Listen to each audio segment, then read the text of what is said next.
All right, good day to you all. This is lecture number 5, manifestation of gender bias. The previous discussion on gender division of labor can also be viewed separately.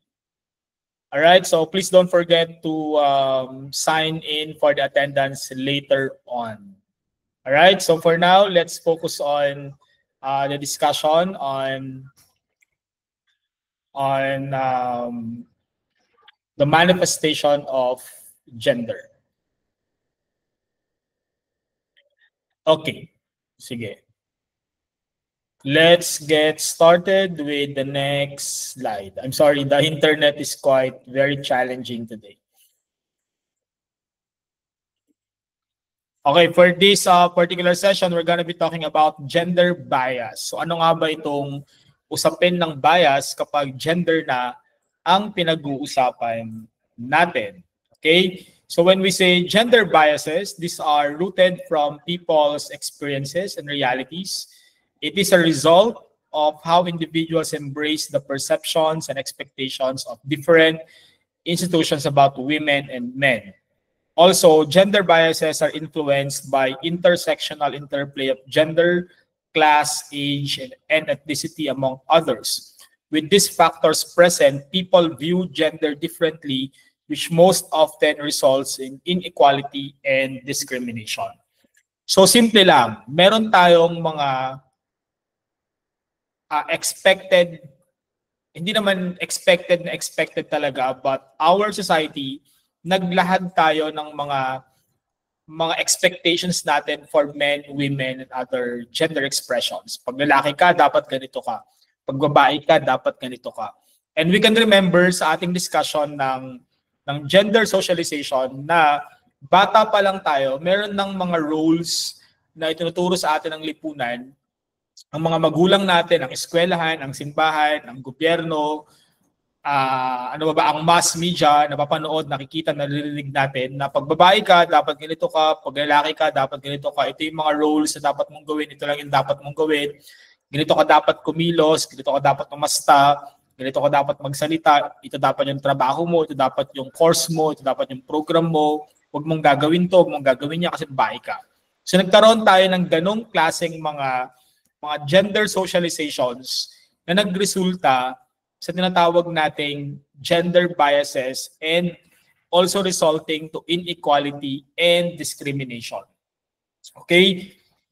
So overall, when we say gender bias, hindi ito magandang konsepto. It's a negative concept that results to inequality and discrimination between men and women. Okay? Pero di ba kayo, meron kayong mga, yung ibang word yung ginagamit ng mga kabataan, sinong bias mo, yung mga ganon. Yun naman yung positive na meaning ng sinong bias mo, kumbaga sino ang pinaka-idol mo, di ba? Pero sa case naman natin ng gender biases, ito yung negative na expectations, ay yung mga unreasonable expectations natin and negative na pagtingin natin sa mga tao dahil lamang or on the basis of their sexuality or their gender expression. Di ba? Ay, ganyan kasi yan kasi tomboy yan. Ay, ganyan yan kasi bakla yan. Ay, ganyan yan kasi babae yan, lalaki yan. Kalalaki mong tao, ganito. Kababae mong tao, ganyan. So, yung mga ganong konsepto, nanganganak sila ng napakaraming unreasonable na expectations ng mga gender biases na nagresulta again sa discrimination ng mga tao dahil lang sa kanilang gender or sexuality. Okay. At the end of this session, we should be able to identify the different gender issues that exist in the contemporary society. Pag-usapan natin yan ngayon. At ipapakita dapat ninyo yung manifestations, the different manifestations of gender bias that is evident in the society through a role-playing activity. Pero natin yan gagawin kasi wala naman tayong limited. Wala naman tayong sapat na oras para gawin yan sa ating session. But primarily, we're going to talk about the different gender issues that exist in our modern society today. Okay?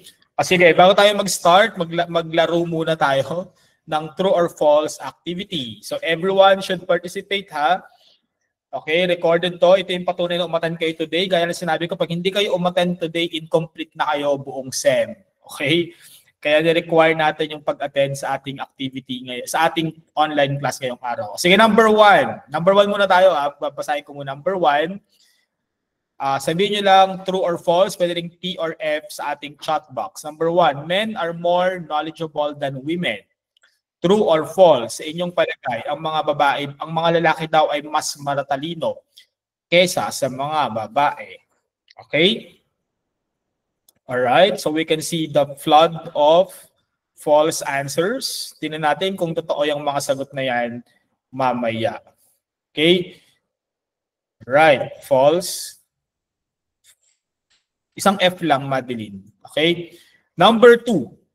True or false? It is just right that we... Pakilagyan ng number, guys, yung sagot ha. Number 2. 2 and then sagot. Number 2. It is just right that women are excluded in decision-making for they are fickle-minded and emotional. Number 2, sabi dito, tama lang na wag isali ang mga kababaihan sa pagdesisyon kasi pabago-bago ang utak ng mga yan at emotional iyakin yung mga babaeng yan. Okay, number 2, false. False pa din ang sagot. Talaga yan ha. O sige. Number 3. Number 3 naman. Women should stay at home and do the domestic work.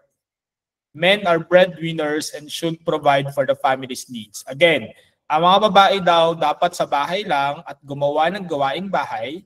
Ang mga lalaki naman dapat nagpo-provide sa kanilang pamilya at dapat sila ang breadwinner. O sige, ano naman ang masasabi niyo sa number 3?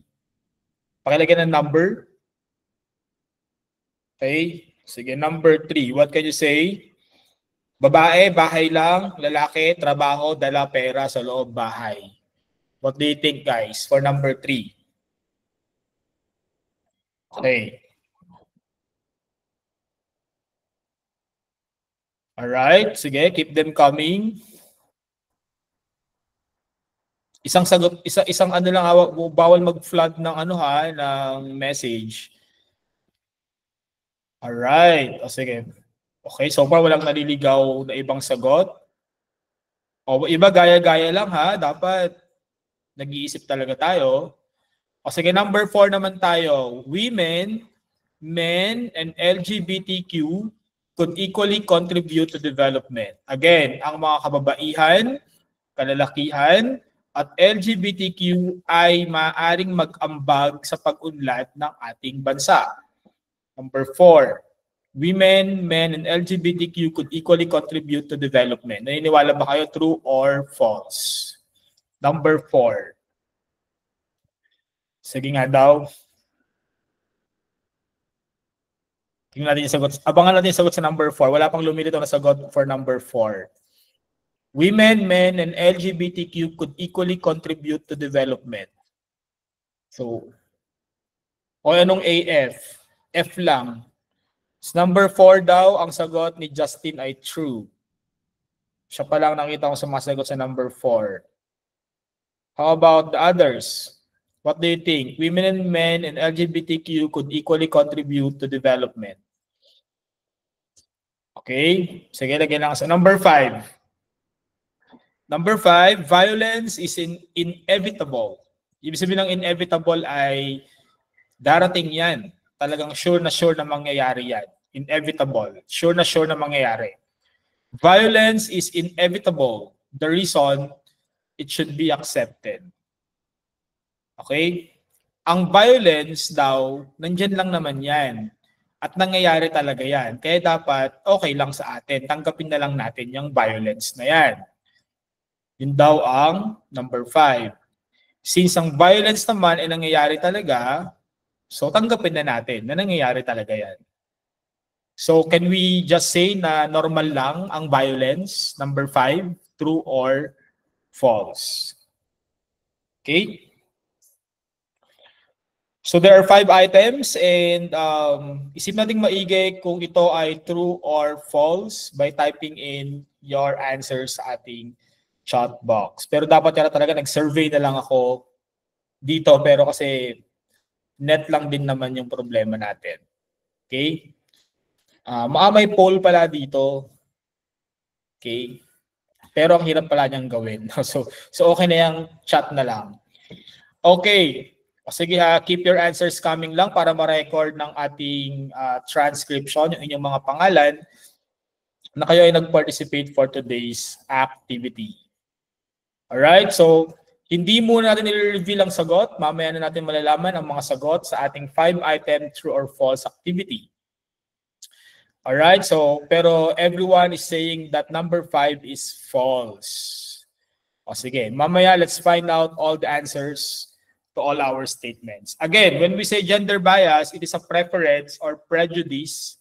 Pag sinabing prejudice, meron ka ng ina-assume na paghusga, meron ka ng assumption tungkol sa isang tao na hindi naman based sa facts or hindi mo naman based sa sarili mong karanasan.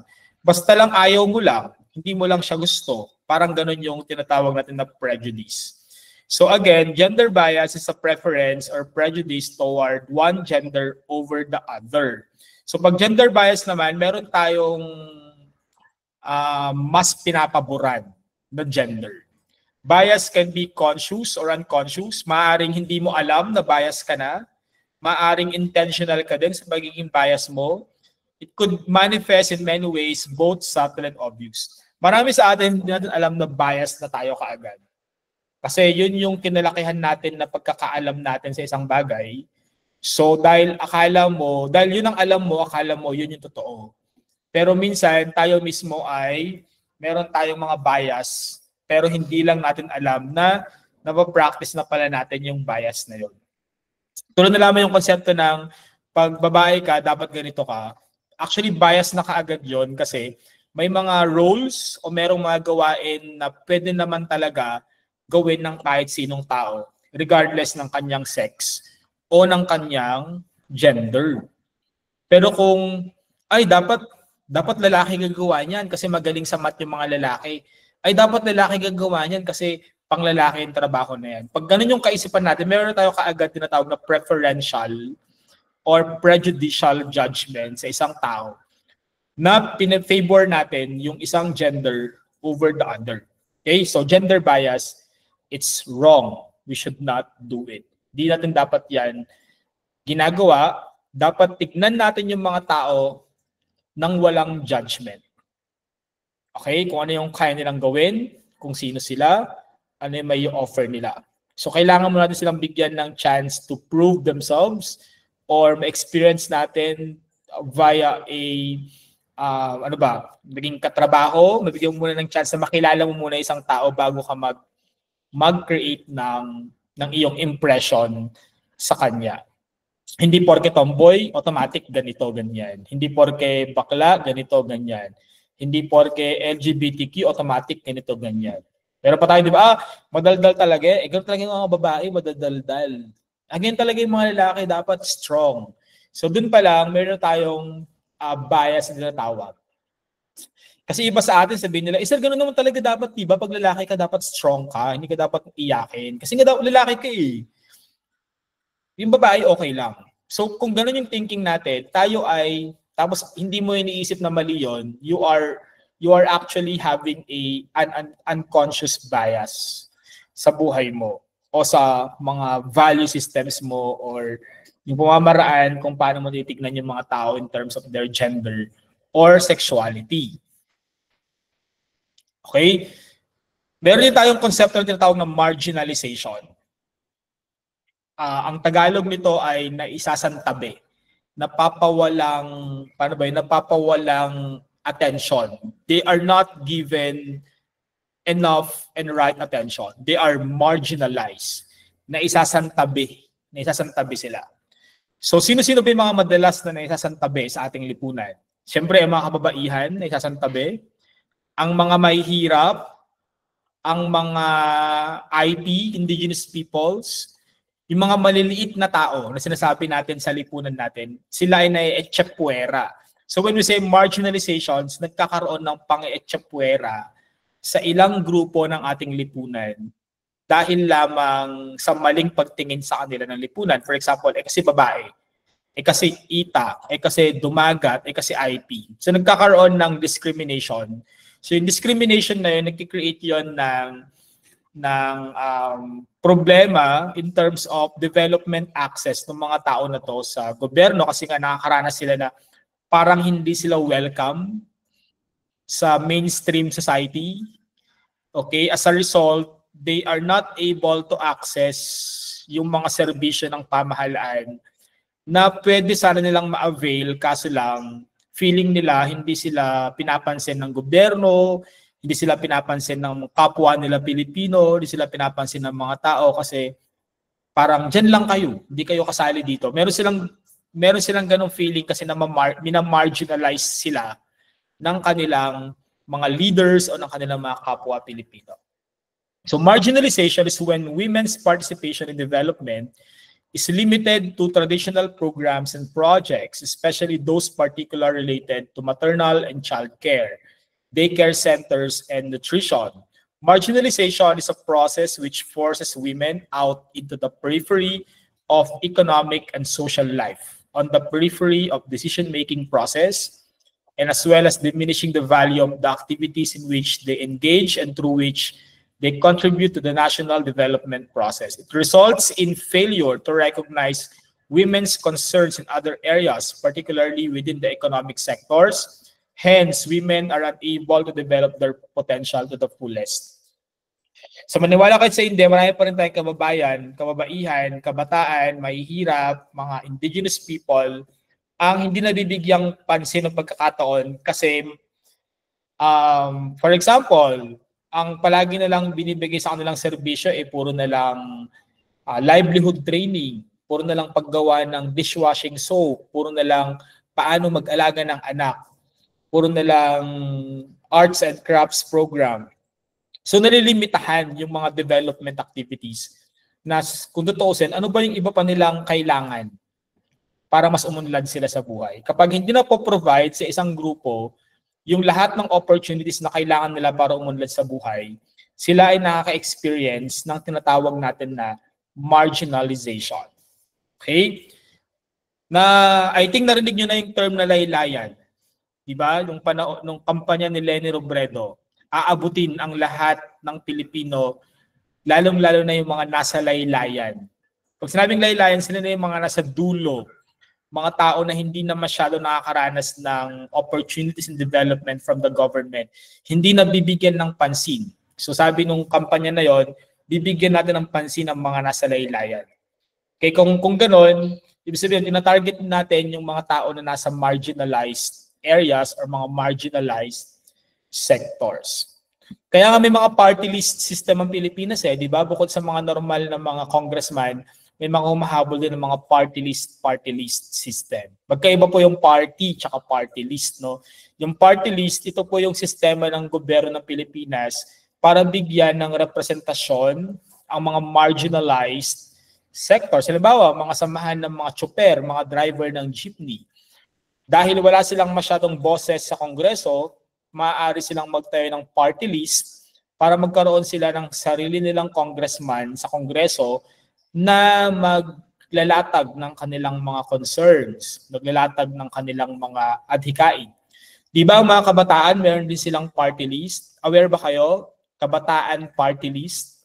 May congressman na mga kabataan sa Kongreso kasi di ba yung mga kabataan din naman, hindi rin sila masyadong, may mga kabataan din na hindi masyadong nabibigyan ng pansin yung concerns nila.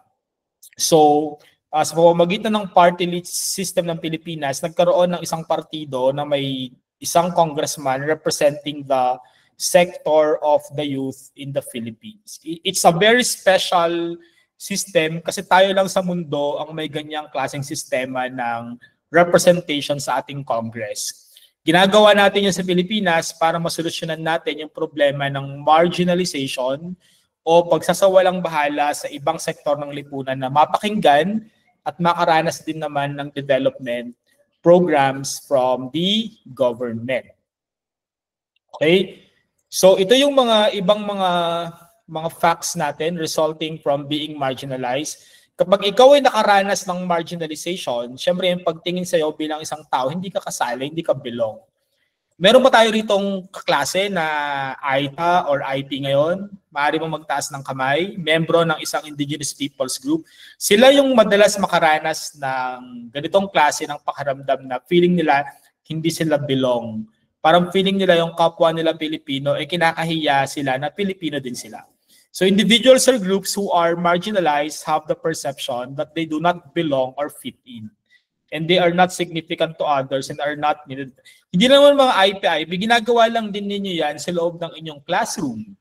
Di ba? May mga tao kayo sa loob ng classroom na ayaw ninyong kausap, ayaw ninyong kasama, so ini-echepwera nyo siya. So dun pa lang guys, kayo ay nagpa-practice na ng isang maling gawain na tinatawag na marginalization. Kasi di ba dapat inclusive tayo? Ibig sabihin nun, dapat lahat kasama, lahat welcome, lahat kasali kung para sa development programs, ikaw-unlad ng mga tao. Dapat tayo mismo maging instrument tayo ng inclusivity. Simple lang kasi bawa kayo, meron kayong kaklase, tapos hindi siya trip. Basta lang, hindi nyo trip, so hindi siya kasali, hindi pinapansin, deadma. So doon pa lang guys, ay meron na kayo kaagad case ng tinatawag na marginalization. Another, being marginalized constitutes being defined as other. Okay, may mga iba, tinuturing natin silang iba ng mga dominant group. So, ang mga dominant group sa Pilipinas, syempre tayo ng mga Tagalog. Di ba? Pansin niyo ba? Pansin niyo naman, di ba? Hindi naman natin masyadong nakakasalamuha yung mga AITA dito sa baba. Sobrang konti lang ng mga chance natin na na-encounter natin sila. Kasi nga, marami sa mga Pilipino, ina-others nila yung kapwa nila Pilipino. Hindi na naman mga AITA. Kahit nga ibang grupo, for example, mga grupo na hindi mo kapanalig sa sa mga paniniwala mo. So possible din na i-others mo yung ibang tao. So nagkakaroon ng social hierarchy at nagkakaroon ng categorization na mababang uri ng mga tao, mataas na uri ng mga tao. Okay, marginalization, nagkakaroon dito ng tinatawag na disadvantage and inequality sa mga tao dahil nga na others sila, mas nangingibabaw yung mga majority na mas nasa mainstream society. So yung mga tao na na-echepwera, nakaka-experience sila ng marginalization. Okay, next up. Okay, ano pa? Individuals who perceive their marginalized status may experience feelings of irritability and unhealthy levels of self-consciousness when encountering new environments or taking on new roles and their accompanying expectations. Di ba mayroon din kasi yung feeling na hindi ka welcome sa isang lugar, hindi ka kasali, hindi ka binibigyan ng pagkakataon na ipakita, patunayan ng sarili mo. So it's a very difficult situation. So pag nangyari kasi yon, hindi ka magkakaroon ng chance to fully develop your potentials and maximize yung talent na meron ka kasi nga ina-others ka. Ina-marginalize ka. At nagkakaroon din yan ng psychological impact sa isang tao kasi nagkakaroon siya ng feelings ng irritability at nagkakaroon tuloy siya ng unhealthy level of self-consciousness na sabi niya, may problema ba sa akin? Gano'n, parang pangit ba ako? Di ba ako kamahal-mahal? Di ba ako katanggap-tanggap? So yung mga ganong eksena, kapag mina-marginalize natin yung mga tao sa ating lipunan. Kaya it's really important to be kind. It's really important to be very considerate and always try to include people sa iba't ibang aspeto ng pamumuhay natin sa lipunan natin. Okay, the examples of what the marginalized women are experiencing are tulad na lamang ng sa mga kababaihan naman. Naka-experience ba mga kababaihan ng marginalization? Yes. Una, yung ang dami-dami nilang trabaho sa bahay na ginagawa, gaya ng pinag-uusapan sa lesson number 4, yung mga nanay natin, ang dami nilang trabaho, gising sila ng madaling araw, matutulog sila ng late, tapos lahat ng trabaho ang ginagawa nila, wala namang bayad, wala naman silang kinikita. So nagkakaroon ng non-valuation, non-recognition, hindi nakikilala yung trabaho na ginagawa ng mga nanay. Siyempre sabihin natin, nanay naman sila, trabaho talaga nila yon. Pero hindi kasi ganun yun, guys. Okay, yun yung kailangan ninyong pakinggan sa module number 4 natin on the gender division of labor. Ang mga kababaihan natin sa Pilipinas, sa ibang bansa, nakakaranas din sila ng unequal pay for work. Ibig sabihin nun guys, parehong trabaho ang ginagawa nila, trabaho ng lalaki, pareho lang ng trabaho ang ginagawa nila, pero mas maliit yung sweldong binibigay o minsan ino-offer sa kanila. Kasi nga babae sila. May mga company na ayaw mag-hire ng mga babae kasi mabubuntis, magma-maternity leave. So babayaran ng company, tapos mag-hire ng kapalit. So doble gastos para sa kanila.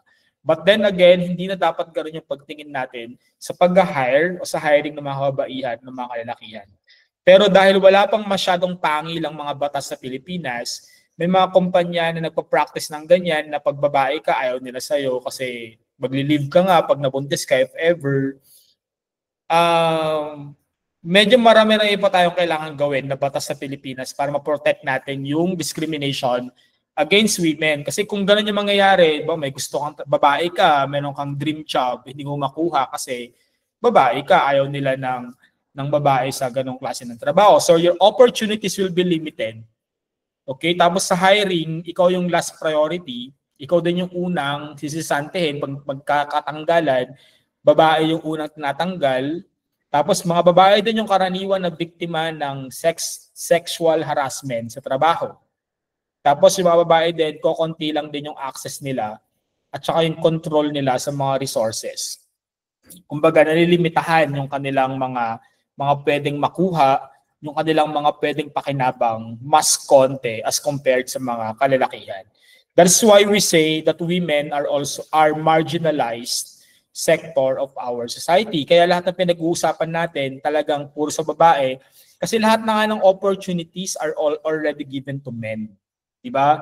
Kaya ang focus natin ng development, ang focus natin ng discussions palagi is yung mga sa side ng kababaihan. Kasi sila talaga yung nakakadanas ng mas matinding discrimination as compared to men. Okay? So, the paper Equal Opportunities for Men and Women in the Labor Market in the context of the EU-Georgia Association Agreement drafted by Andrej Adamczyk in February 2017, meron silang resultang in-reveal. Sinabi rito na it shows that women are being marginalized. In terms of breadwinner, sabi natin, di ba, pag breadwinner, lalaki yan. Sino ang mas madalas na breadwinner? Pag sabing breadwinner, siya yung sumusuporta. Number one na sumusuporta para magtuloy-tuloy yung buhay ng pamilya. So usually, sino ba ang breadwinner? Lalaki o babae? Okay? Ayon sa pag-aaral na ginawa sa Europe, only 11% think that men and women should contribute equally to the family budget. Okay? So kokonti lang yung nag-iisip na dapat pantay yung ambagan sa bahay. Okay? Ibig sabihin na ina-expect pa rin talaga na yung mga lalaki yung breadwinner. So breadwinner in reality, man or woman. So sabi dito 34% iniisip nila na yung mga babae ang breadwinner sa pamilya ngayon, panahon na to. Medyo na madami na yung babaeng breadwinners. Hindi na lang lalaki ang maaaring maging breadwinner sa pamilya. Woman and man should make decisions equally. Pero ang sabi ng data, only 37% of men think that woman and man should make decisions together. Sabihin nun, mas binibigyan pa rin ng voice ang mga lalaki in terms of decision making. Sa mga bahay nyo ba, sino ba ang nasusunod? Sino ba ang may final say? Si nanay o si tatay? Kadalasan, si tatay. Dahil yon yung stereotype natin sa lipunan na dapat lalaki ang nagde-decide. Pero hindi na nga dapat ganon. Because men and women could make decisions together. Employment. In terms of employment naman, 60% of women are employed in insecure, low-paying jobs. So sa lahat ng trabaho sa mundo, yung mga trabahong walang security at saka yung mga trabahong maliit ang kita, karamihan ng mga taong nandun ay mga kababaihan. Yung mga trabahong malalaki ang kitaan, nandun naman yung mga kalalakihan. So kita natin na meron talagang discrimination in terms of employment, marginalization in terms of employment between men and women. Okay? So ano dapat ang pangarap natin? Ang pangarap natin, pantay na sweldo sa trabaho, pantay na pagpapahalaga, economic independence, economic opportunities, bigyan ng mas malawak na oportunidad ng mga babae na makuha yung trabahong gusto nila, at yung sweldo na nararapat para sa kanila. That's our vision for gender and development programs, hindi lamang sa Pilipinas, kundi sa buong mundo. Kasi lahat ng galaw ng ating gender development ay base din sa mga kautusan, pinagkasunduan ng mga bansa sa United Nations Convention on the Elimination of Discrimination Against Women. If you can remember yung ating CEDAW discussion. So pag-usapan naman natin yung konsepto ng subordination. Pag sinabi nating subordination, inilalagay natin sa mas mababang status yung isang grupo o yung isang category ng mga tao. Okay? Subordination means something else is less important than the other thing. Sabi naman ng Learner's Dictionary, subordination means having less power or authority than somebody else in a group or organization. So may tinatawag tayong gender subordination. Ang ibig sabihin nito, yung isang sex ay mas inferior kaysa sa isa. Siyempre, alam na natin yan. Sa isang lipunan na lalaki ang dominante, ang mga babae ay parang second class na mga tao lamang ang treatment. Yon ang konsepto ng tinatawag natin na subordination. Ngayon, masama ba na merong gender subordination? Siyempre hindi. Kasi nga ang ginugol natin ay gender equality. Na dapat lahat ay pantay-pantay. At dapat lahat ay merong opportunity to practice power, to control power, to execute power. Hindi lamang yung mga babae. So the feeling of power, hindi lamang yung mga lalaki. The feeling of powerlessness, yung parang wala kang magawa kasi babae ka. Discrimination and experience of limited self-esteem and self-confidence, nagko-contribute yan sa subordination ng mga kababaihan natin. So women's subordination is a situation where a power relationship exists and men dominate women. It is a central feature of all structures of interpersonal domination, but feminists, pag sabi natin feminists, sila yung mga tao na sumusuporta sa karapatan at pag-unlad ng mga kababaihan, they choose different locations and causes of subordination. Kasi ang goal lang natin dito is wala dapat mas mahina, wala dapat mas mababa. Lahat dapat pantay-pantay. Babae man yan or lalaki. Okay? Again, no, subordination is also the secondary status of women in society. Because of this, women have less access to and control over development resources and benefits. Dahil nga yung mga babae, hindi naman sila yung mga mayor, mga kapitan, mga leader, mga boss, mga supervisor, nalilimitahan yung kanilang control sa maraming mga resources at sa maraming mga bagay sa ating lipunan. Okay, what happened?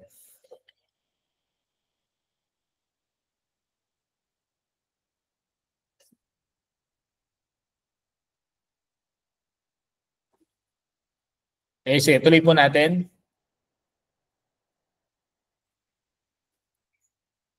Ay, sorry. Okay. The term women's subordination refers to the inferior position of women, their lack of access to resources and decision-making, and to the patriarchal domination that women are subjected to in most societies. The subordination of women is in fact prototype of discrimination. It means the inferior position of women to men. So meron tayong value system na lalaki, they are better sex than women. Pero again, no, hindi tama yun o mali yun. Example ng mga gender subordination. Domination of man over woman. So we call that relational dominance. Sa relationships, as mag-asawang babae-lalaki, di ba yung lalaki yung mas madalas naman nasusunod. Pero yun na nga, nagbabago naman na yung panahon ngayon. How about in your relationships ngayon? Sino yung may mga boyfriend, girlfriend? Sa mga magjojowa dyan, sino yung mas madalas na mas powerful, mas may control sa relationship? Na mag-decide or magplano or ano ba? Babae ba o lalaki? Si boyfriend ba o si girlfriend? Di ba? So, syempre pwede nating biruin na yung babae talaga, pero sa totoo lang, kadalasan yung lalaki naman talaga yung may power over the women. Women follow the total dictates of men. Even what to eat, what to drink, what to wear, when to speak. Especially sa mga bansa na sobrang patriarchal tulad ng mga Arabian countries. mga Muslim, ganon. Medyo patriarchal talaga yung kanilang authority over women. Although may mga Muslims naman ngayon na medyo liberal, sa mga Christians naman, meron ding mga biblical na turo sa Kristiyano na ang lalaki talaga ang dapat na nangunguna sa bahay. Pero hindi naman sinabi ng Bible na i-abuse o i-discriminate ang kanilang mga asawang babae. Pero talagang ang charge ng Christian Bible sa leadership sa bahay ay lalaki. Di ba alam niyo yan, yung mga Katoliko dyan, tsaka mga born again. Alam natin na yun ang sinasabi. So merong mga religious factor din na nakaka-apekto tungkol sa ganitong bagay. Pero dapat ang wala lang talaga dyan yung abuse at saka yung obvious na pagmamaltrato sa mga kababaihan. Women are not part of decision making in the home. It happens. Women inherent freedom, dignity, integrity, and equality is being undermined by men. Kasi nga, babae ka lang, parang gano'n. Yung ibang, pag-title sa mga babae, object lang. Okay?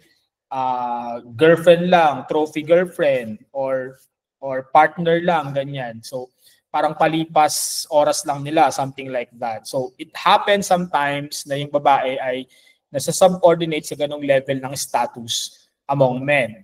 Yung iba naman, women only consider as appendages to men. So, parang decoration lang yung babae sa mga lalaki.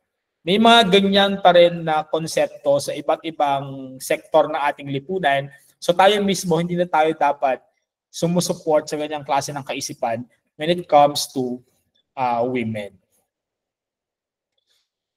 Okay?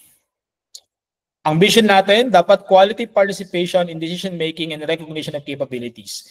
Babae, lalaki, dapat nagpa-participate, decision-making, hindi dapat dinadominate ng isang lalaki lang, yung mga decision-making sa mga relationships between men and women, at dapat hindi kilala na ang mga babae may kakayahan din sila na gumawa ng mga bagay na ginagawa din naman ng mga kalalakihan. Kasi may basa ng konti, no? Medyo baka kapos tayo sa oras. So gender stereotyping is defined as overgeneralization of characteristics, differences, and attributes to a certain group based on their gender. It is a process of attributing a set of characteristics, roles, and traits favorable or unfavorable to all members of a social groups based on sex.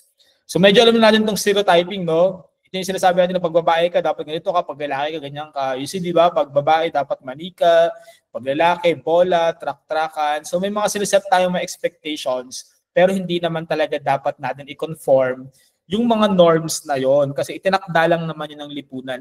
Pwede natin yan i-challenge. Pwede natin yan baguhin. Yun nga lang, pag challenge mo ang norms, magiging social deviant ka. Ibig sabihin nun, pasaway ka sa lipunan. Siyempre, pag pasaway ka sa lipunan, nagkakaroon ng negative na perception yung tao sa'yo.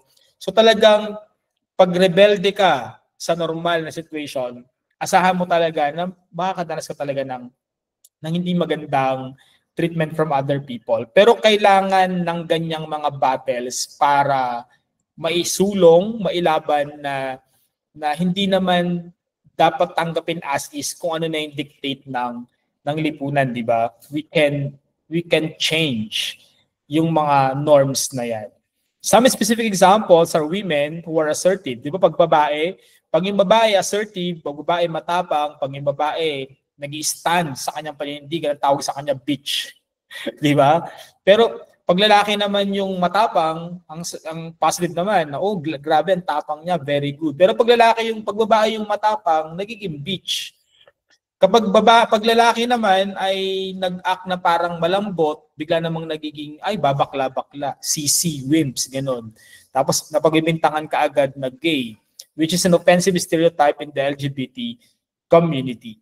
So kasi nga, meron kasing iniisip yung mga tao na dapat ganito. Kaya pag hindi mo ginawa yung na-expect nila, mag-iisip sila ng hindi magandang bagay tungkol sa'yo. So kailangan natin i-avoid ang gender stereotyping. That people are not labeled as is. Okay? Another one is yung gender stereotypes is dangerous because they might create an equal or unfair treatment to a certain person.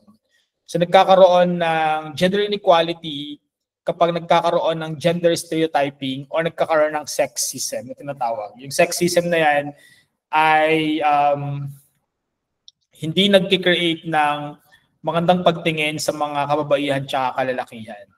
Tulad na lamang nung ating example kanina na pag babae, dapat tahimik lang, demure lang, ganun, very demure, very conservative. Pag lalaki, hindi pwedeng madaldal, mga ganon, may mga expectations. So kayo ba, meron pa kayo naiisip ng mga sexist remarks that you heard in real life situations? At paano ginamit yung mga remarks na yun? Definitely, nakaranas tayo ng iba't ibang klase ng mga sexist remarks sa buhay natin na, ganyan siya kasi bakla yan, kasi tomboy yan. Ganyan niya, madaldal talaga yan kasi babae yan. Di ba meron tayong ganong kalalaki mong tao, kababae mong tao. So we should avoid all those sexist remarks already. So there are 4 basic examples of gender stereotypes. Number 1, personality traits. Yun na nga, ano ba dapat yung katangian ng isang babae, katangian ng isang lalaki? Sabi nila, pag babae daw, dapat organized, dapat laging malinis. Yung mga lalaki naman, dapat tough, aggressive, dominant, and self-confident. Tapos yung mga lalaki daw, okay lang maging tamad at okay lang maging makalat. Pero di ba, may kinalaman ba yung pagiging babae o pagiging lalaki mo sa pagiging makalat mo, pagiging dugyot mo, for example? Wala yun, di ba? So we should not create gender stereotypes in terms of our personality. Okay lang yung babae ka naman. Okay lang yung lalaki ka naman. Okay lang makalat yung kwarto kasi lalaki. Okay lang na dapat malinis yung kwarto kasi babae. So those are stereotypes and those are not correct things to attach sa sexuality or gender.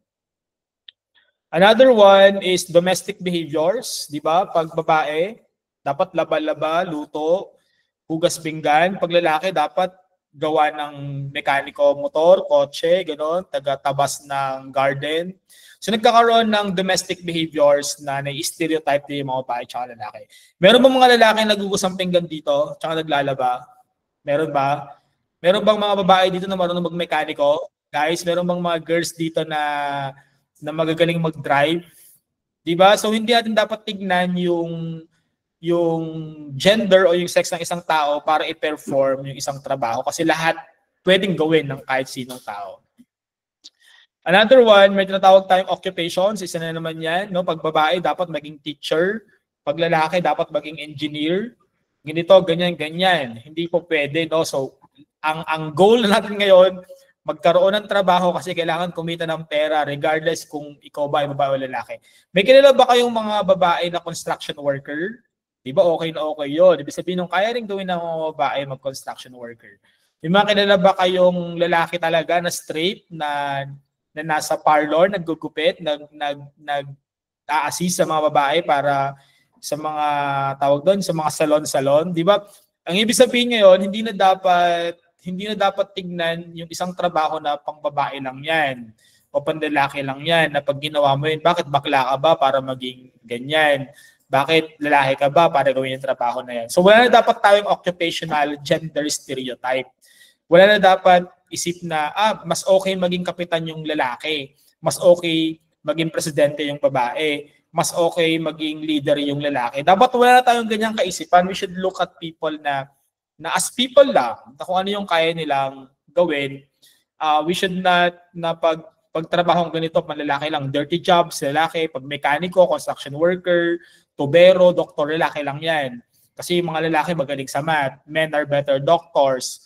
Dapat pag lalaki ganito, pag babae naman, dapat secretary, librarian. Wala na dapat ganyan. You can take on any jobs that we want because we are people who can perform the job. Hindi lang dahil babae siya o lalaki.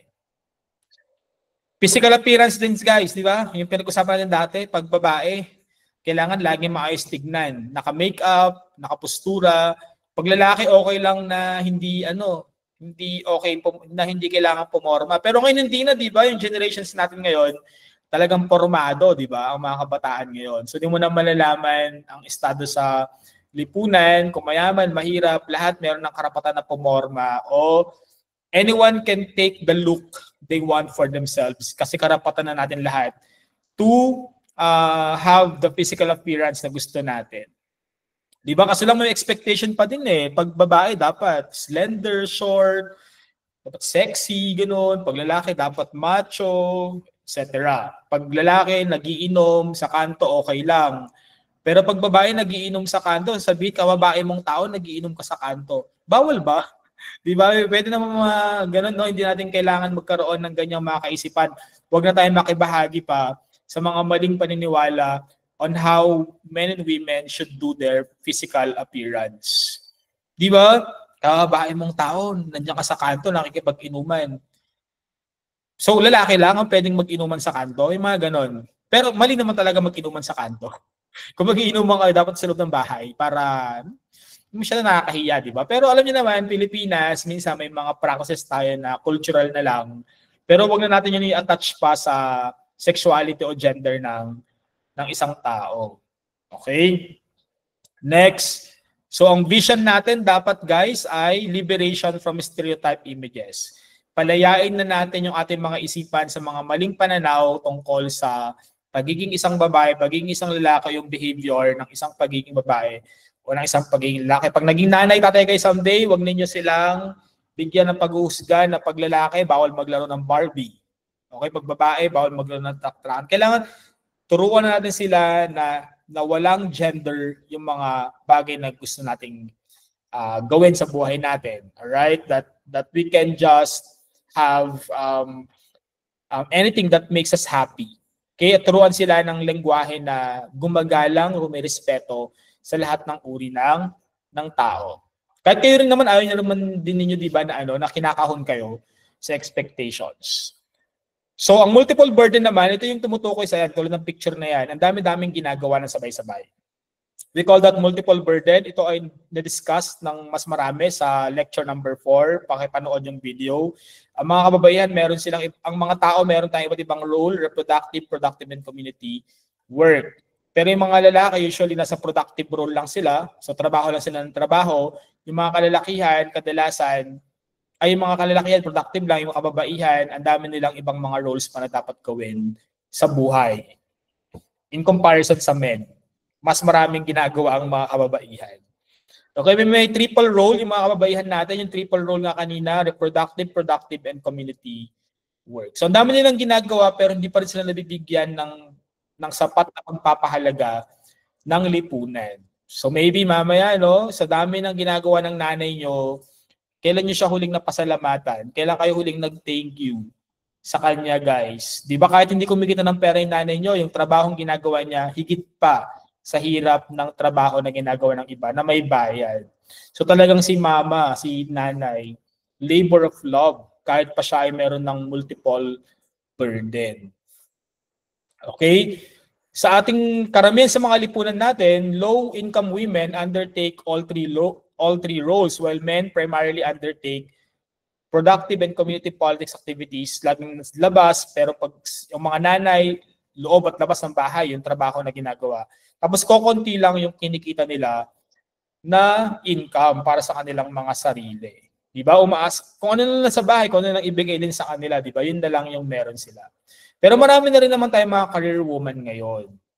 That is why we call our mom, yan, mga super mom. Madami silang mga ginagawa like care and maintenance, pag-aalaga ng mga anak, mga gawaing bahay, pine-perform nila lahat yan. Productive role nila, yung panganganak, pag-aalaga ng mga anak, tapos sa labas ng bahay, yung PTA, yung mga samahan sa barangay ng kababaihan. So, ang dami nilang ginaganapan sa buhay, yung ating mga kananayan, mga kababaihan. So, ang share natin, dapat shared parenting. Dapat tulong-tulong. Shared housework din. Hindi lang si nanay, tagahugas, tagaluto. Dapat pwede kahit sino, dapat tulong-tulong. We should make the lives of our parents, of our family members a lot easier by participating with housework. At syempre dapat shared breadwinning din kasi kawawa naman yung family member na siya na lang lahat yung nagpo-provide sa bahay, yung halos wala nang matira para sa kanya. So dapat shared breadwinning para hindi masyadong mahirapan yung ibang membro ng pamilya natin. Dapat meron tayong ambag sa bahay natin. So everyone at home. So yung iba dyan, so huwag tayong maging batugan. No? Tumulong tayo sa mga bahay natin. Hindi dahil nanay ka, trabaho mo yan, dahil anak ka, trabaho mo yan. Dapat let's do our share. Let's do our part sa pagtulong sa ating mga families. Okay? And then, ano pa ba? So, meron din tayong violence against women or VAW. So, alam natin yan. Siyempre, dapat hindi tayo nagiging parte ng physical, sexual, or psychological violence against women. Meron tayong separate topic about VAWC sa susunod na mga araw. Pag-usapan specifically kung paano nangyayari ang violence sa mga kababaihan at paano nire-report kasi maraming mga violence against women na hindi nare-report dahil natatakot ang mga kababaihan o kalalakihan. Din naman, nakakaranas din naman sila ng violence, gender-based violence. So, totoong bagay ito. Hindi ito joke, seryosong bagay ito at dapat itong iwasan. So, maraming dinaranas na violence sa mga kababaihan sa mundo, tulad na lamang ng mga discrimination at maraming iba't ibang forms of discrimination against women tulad na lang ng domestic abuse, sexual abuse, tulad na lamang ng domestic abuse. Yan, yung mga babaeng binubugbog ng asawa, mga anak na nabubugbog, mga marital rape, meron pang malaking problema tulad ng genital mutilation. Totoo yan guys, sobrang violent yan. Okay, traditional practices harmful to women. Yung ibang kultura pa nga may yung child marriage, yung pinapakasalan yung mga bata. Tapos normal lang sa kanila yon. So may mga battered wives, etc. So those are different forms of violence against women. Okay, yung iba naman nakakaranas din naman ng iba pang mga violence tulad na lang ng rape, sexual abuse, sexual harassment, intimidation sa trabaho, harassment sa eskwelahan, gano'n, yung mga prof na hinaharas ng estudyante or nag-offer ng mga sexual favors, trafficking of women, pati mga forced prostitution. Those are all forms of violence against women. Kasama na rin dyan yung mga violence na ginagawa mismo ng Estado o ng gobyerno tulad na lang ng pang-aabuso ng mga, for example, police, sundalo, or anyone from the government na possible na mag-create ng violence sa mga kababaihan. Lahat yan guys, bawal at meron tayong mga batas tungkol dyan at dapat yan ay nilalabanan. So ang ating vision, magkaroon ng freedom from violence, freedom from harassment, dahil ito ay magkakaroon ng malalang epekto sa buhay ng isang babae, ng isang tao, at kailangan magkaroon tayo ng sistema upang magkaroon ng control ng mga kababaihan na maprotektahan ang kanilang mga sarili. So tama ang inyong mga sagot, except mali ako ng sagot sa number 4. Tama ang number 4 ay true. Dapat lahat ay nakapag-contribute to development and everything else ay false. Hindi lahat. May mga sagot to guys, paki-browse nyo na lang yung mga sagot. Siyempre no, wala namang mas matalino between men and women, lahat ay pwedeng maging matalino. Tapos yung mga decision making, pwede mag-decide, babae, lalaki, siyempre. Ano pa ba? Yung pagiging breadwinner, pwede kahit sino. Hindi pwedeng sa babae lang yung gawaing bahay, pwedeng share ang trabaho sa bahay. Tapos dito naman ay true sa number 4. Lahat ay may kakayanan na mag-ambag sa ating lipunan. And then number 5, syempre ang violence, hindi yan dapat tinatanggap. Hindi normal na nambubugbog ng babae. Hindi normal na nanakit ng babae. Or anyone for that matter. Violence should not be normalized. Never na magiging okay ang violence. Never na magiging okay ang violence against women. Okay? So mayroong mga summaries lang din. You can just read the handouts natin. Nagkaroon tayo ng gender bias kasi yung lipunan natin, tinuruan tayo ng mga maling paniniwala tungkol sa mga kababaihan at tungkol sa mga kalalakihan. So maging careful po tayo sa ating mga value system kasi maaaring mayroon tayong maling pananaw o maling paniniwala tungkol sa mga kababaihan, tungkol din sa mga kalalakihan na nagresulta upang itrato natin ang iba sa hindi magandang pamamaraan. Okay? Always remember, everyone, lahat tayo pantay-pantay. Lahat tayo may karapatan na umunlad sa buhay. At lahat tayo dapat binibigyan ng pantay na karapatan sa ating lipunan. Alright? So, ipagpapatuloy po natin ang ating susunod na mga discussion sa mga susunod na linggo. Maraming salamat sa inyong pagdalo at ang ating form ay bukas na. Maaari kayong mag-sign up sa ating form in the next 5 minutes only. Okay, minsan lang naman natin gagawin ito para talagang masukat natin yung participation ninyong lahat. Maraming salamat guys. Kung meron tayong mga concerns, our chat rooms are open for further concerns. Have a great day everyone. Maraming salamat. Mag-ingat po tayo palagi.